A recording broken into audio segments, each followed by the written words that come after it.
Excuse me, Papa Idil. Kung inday. Oh! God damn it! Lentek. Maka ano? Sige, tawag mo ko. Batas ka, dalanan lang. Okay. Yo. Right. Sama ni title lang ni Dol. Kalisud.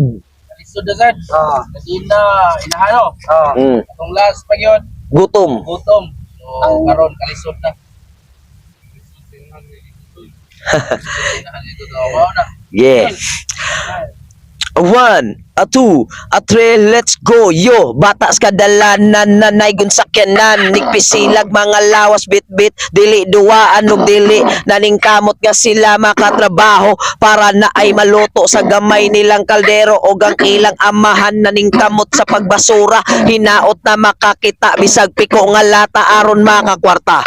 Og sila makakaon kay walay laing paagi para maluwas sa gutom. Og ang ilang inahan nagigda lang sa banig may gibit-bit nga sakit kay ang tambal na kay tubig kay walay ikapalit. Mga tambal nga tarong kay kwartang daginoton ilugon pa man sa gutom. Og ang ilang Pinoy anan hapit na maligwat kay di mo liso na sa mga dato og sikat sa mga tao nga wa nag-agig kalisod sa mga tao nga hinawayon og itom kayug unod. Break it down. Yeah. Alright. Dol, Oh, lasa ka Dol. taga Mambaling. Sufred, Ortiga, taga Mambaling.